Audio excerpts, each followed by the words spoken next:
Following this trip also, I was in France recently for the Nigerian Business Forum hosted by the French government's Business France Enterprise.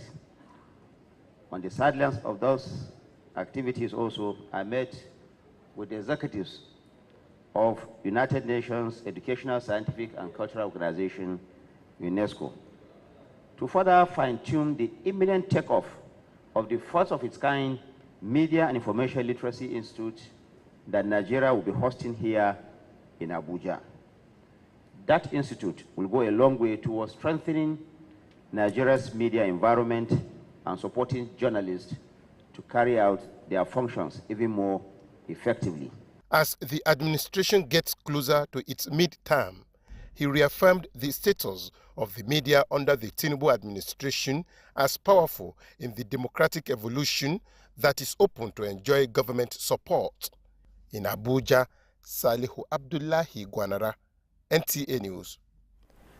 Federal government says the reforms in the power sector have increased power generation and distribution in the last 2 years and will be sustained to accelerate economic development. Minister of Power Adebayo Adelabu gave the assurance at the ministerial press briefing in Abuja. Joshua Ojito has more. It's the turn of the power sector at the ongoing ministerial briefing as the present administration gives scorecard of stewardship in the last 2 years. From generation to transmission as well as distribution, reforms in the sector, federal government says is addressing market liquidity challenge, thereby raising revenue with 700 billion naira in 2024 as 11 states have established the electricity market. For the first time in Nigeria's history, peak power generation hit 6,003 megawatts with target to generate, transmit and distribute 8,000 megawatts by 2027. Minister of Power Adebayo Adelabu says more investments have been made in the last 2 years to strengthen transmission capacity with plans to regionalize the national grid through introduction of Eastern and Western supergrid. So we're in the initial phases of developing the Makoti hydro project and revitalizing the Kaduna Thermal Plant. Makoti hydro project is a large hydro project of about 1,500 megawatts because we need to start planning for the future. On the renewable energy subsector, more communities, public buildings, educational and health institutions have been connected with solar mini-grids to close energy gap. This government is bent on ensuring that the power sector supports the development of all other critical sectors in the country. Sustaining the trajectory, the power minister says challenges of vandalism, power theft and poor investment must be tackled. Joshua Ojito, NTA News. Minister of Works David Umahi has flagged off the 118.8-kilometer superhighway Section 1 traversing Calabar, Ebonyi, Benue, Nasarawa and the nation's capital, Abuja. The minister explained that the project is a targeted intervention by the federal government to improve agribusiness value chain in southeast Nigeria. Caleb Owona reports. Nigeria, Africa's largest economy whose inherent economic potential has not been maximized due to infrastructure deficit, especially in road network. This has stifled economic growth which guarantees sustainable development. Determined to nip the menace in the bud and change the narrative, President Bola Tinubu introduced the construction of superhighways across the country, which led to this flag off for the construction of 118.8-kilometer road connecting Calabar, Ebonyi, Benue, Nasarawa states and Abuja. The president is working for all the zones.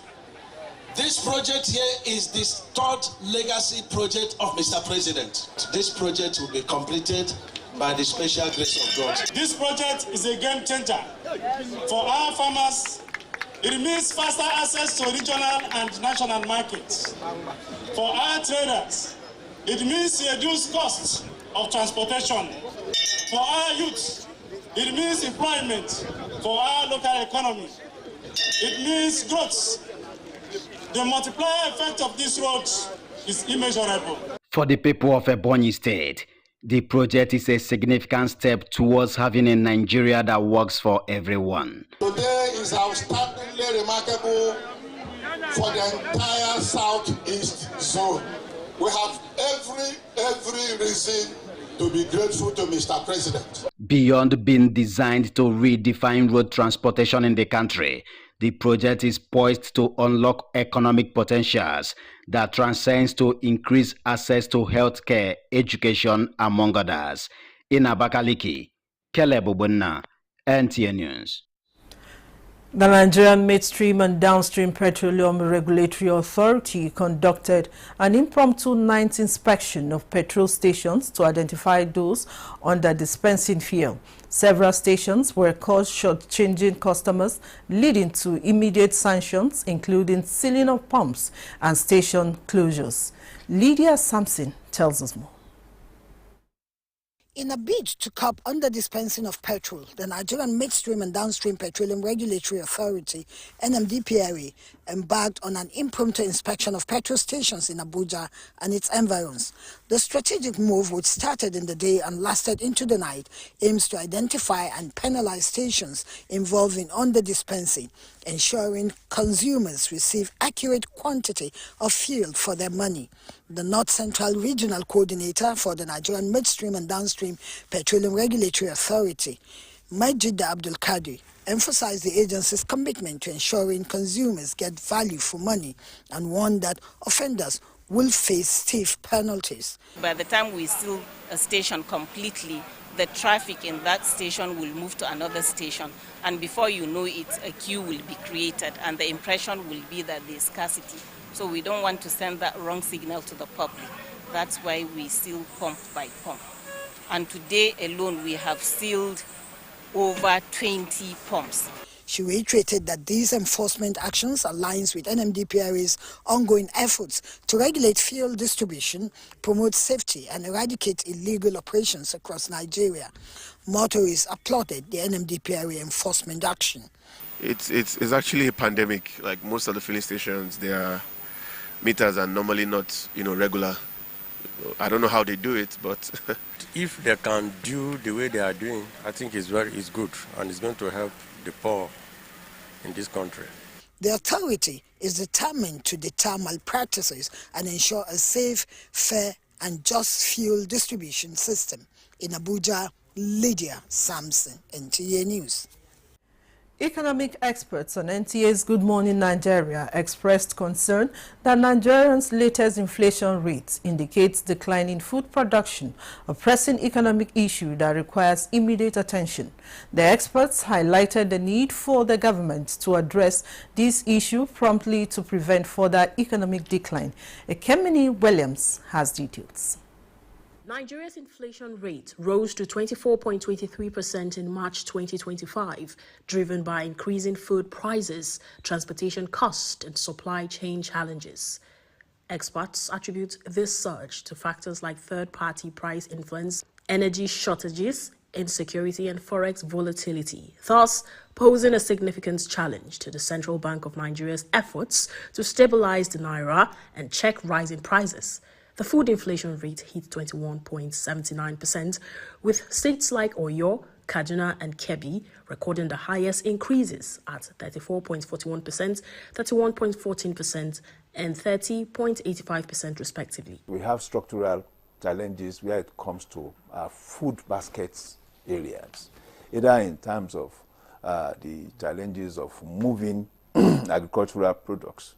But the truth also is that in the market, you also have cartels that actually determine prices. One of the reasons that they gave in Kaduna was insecurity.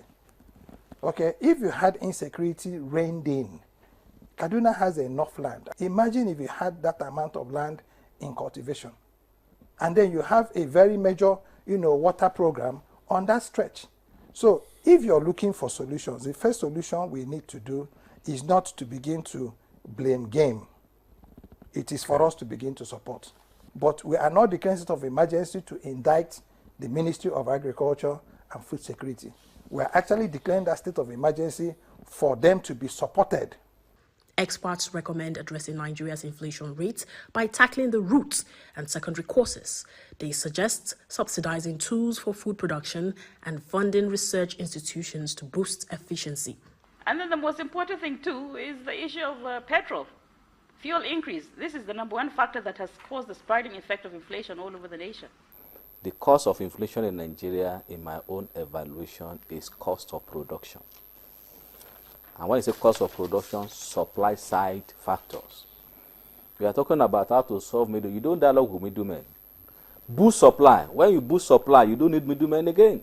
Middlemen take advantage of inadequate supply. So when government boosts supply through many strategies, reduce interest rates, encourage production, give subsidy to farmers, subsidize their input, supply will outrage demand. No country in the world that has conquered food security that is not subsidizing food production. Okay. Name one. None. Additionally, they emphasized the need for mental health institutions to support those struggling with economic stress and emotional breakdown. In Abuja, Ekemini Williams, NTA News. This is the news desk at 6 on NTA News 24. More reports after the break. Stay with us. Baffy Furniture Easter Sales is on. Enjoy unbeatable furniture deals with up to 50% off on our luxurious Turkish sofas starting from just 2.8 million naira. Get a smart bed for only 7 million naira plus 25% off our luxury collections.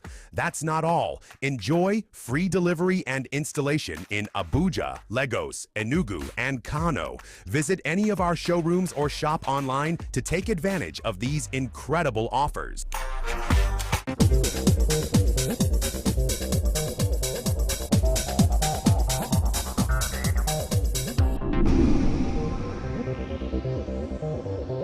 This is NTA News 24.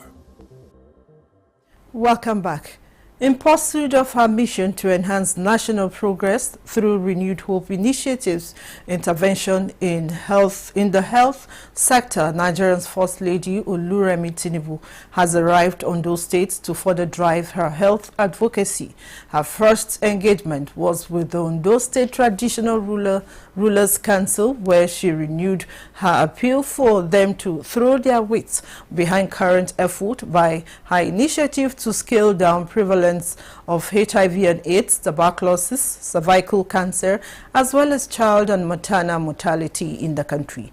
She equally brought them up to speed on planned interventions in other sectors, particularly empowerment for 250 people living with disabilities per state, and the Flow with Confidence program designed to promote hygiene and school attendance among female students, with the donation of 10,000 units of sanitary pads per state.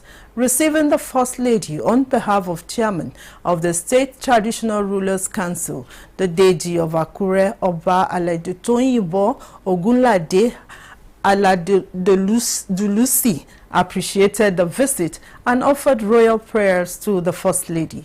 Ondo State Governor Lucky Aiyedatiwa, wives of state governors, and other members of the RHI team accompanied the First Lady to the meeting. The First Lady also presented 10,000 personnel protective gears to midwives while flagging off the Free to Shine triple elimination campaign for the Southwest. With targets to cut staggering maternal death toll by 20% and under 5 mortality by 15% by 2027, the federal government of Nigeria has unveiled guidelines and documents to ensure safer birth and a healthier future for mothers and their babies. Minister of Health and Social Welfare, Professor Ali Pate, while unveiling the documents in commemoration of the 2025 Safe Motherhood Day in Abuja, said maternal health is a collective responsibility from government, families to frontline health workers. We call on all stakeholders, especially our state governors in every state.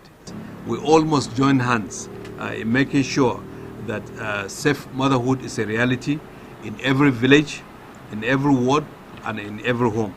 And let's ensure that no woman dies while giving birth and that while giving life. And that let's ensure that every child that is born in Nigeria takes their first breath in safety, with love, and with hope.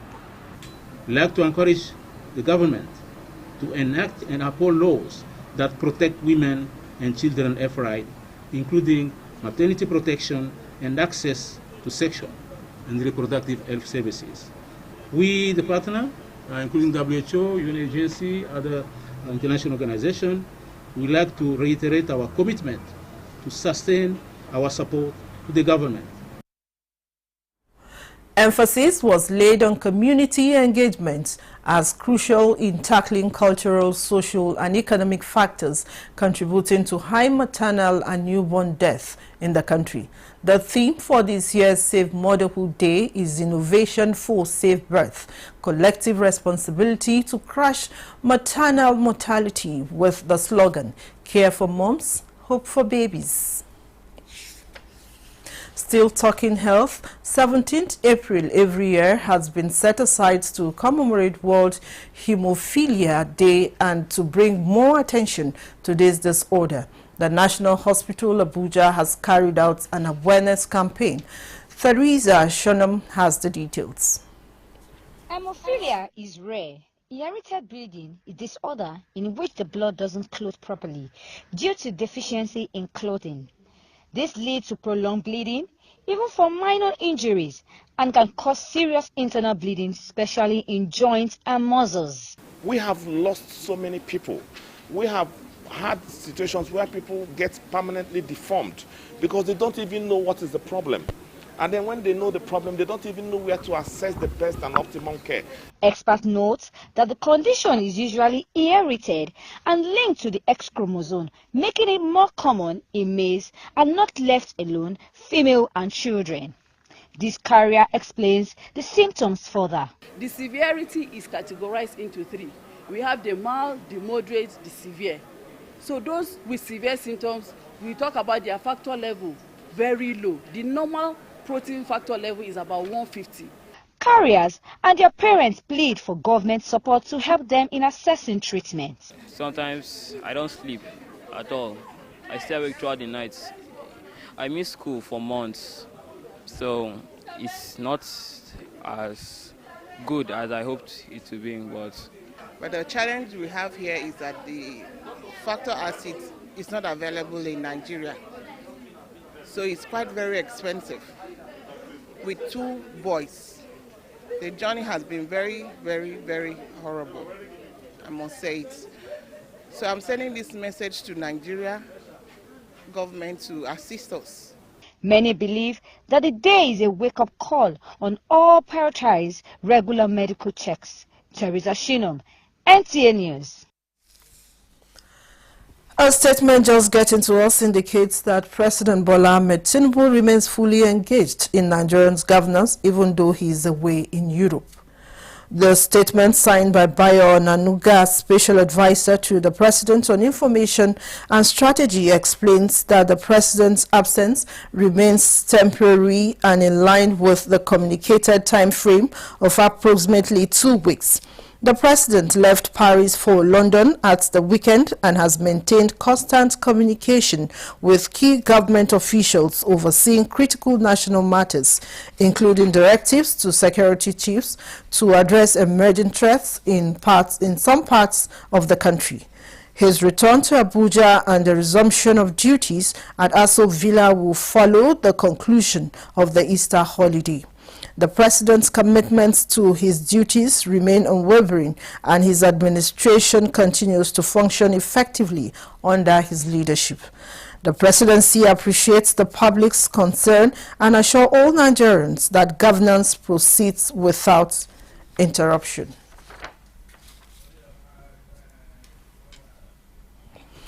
The federal government has approved the release of 120 billion to advance technical and vocational education and training in Nigeria. Minister of State for Education, Professor Shuaiba Ahmed, announced this in a message to the inauguration of a community learning center at Ikotabasi, Akwa Ibom State. Clement Barikwi tells us more. This is one of the community learning centers established by the federal government across states of the Federation. This initiative aims to empower at least 650,000 youth with technical, vocational and digital skills required to meet emerging industrial and labor needs.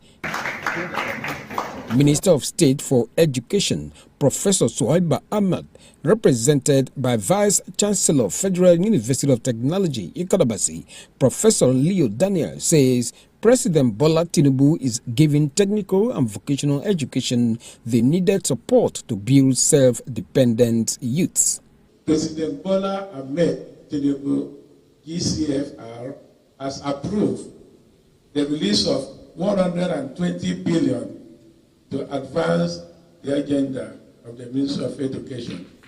Professor Simon Akpama, Executive Secretary of the National Commission for Mass Literacy, Adult and Non-Formal Education, describes the Community Learning Center as a beacon of hope, growth and opportunity.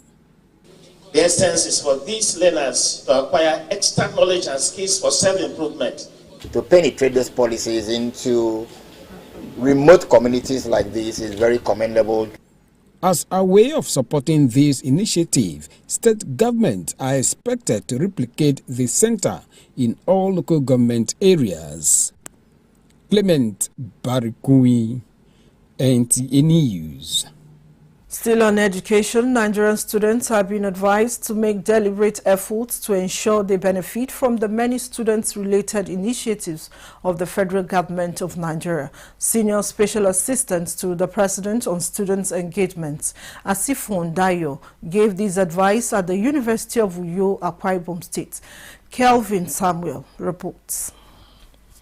The federal government of Nigeria, led by President Bola Tinubu, in its renewed hope agenda, has continued to seek ways of making life better in pursuit of easier academic advancement for Nigerian students since assumption of office. One of such is the many scholarship opportunities made available for the student through its Petroleum Technology Development Fund, PTDF, through which many Nigerian students have been able to pursue their dreams without limitations. To be a beneficiary, the student must be a Nigerian and also studying oil and gas related subjects, geology, engineering, management, environmental studies, ICT, health and safety, and we also do a little part of law. It has provided educational opportunities, especially through institutions like the PTDF, and it allows the oil companies to engage in corporate social responsibility to intervene in oil producing communities. This workshop, according to the Senior Special Assistant to the President on Student Engagement, Asifon Dayo, is to enlighten students on how best to take advantage of the various available opportunities as provided for Nigerian students by the President Bola Tinubu-led administration. The President is committed to all his promises to Nigerian students. I can say in the education sector, President Bola Ahmed Tinubu has fulfilled at least 75–80%. To look at. I believe His Excellency will be so proud and happy to hear what is happening about the state today. And I'm very happy that our people drawn from different institutions are beneficiaries of this particular project. We are proud to associate with any initiative that is focused on student development, national advancement, and capacity enhancement. The workshop, which has as its theme PTDF, a tool for young people's development in Nigeria's oil and gas industry, ended with paper presentations on related topics. In Uyo, Kelvin Samuel, NTA News. That concludes the news desk at 6 on NTA News 24. Thanks for watching. I'm Vivian Izadifi. Bye for now.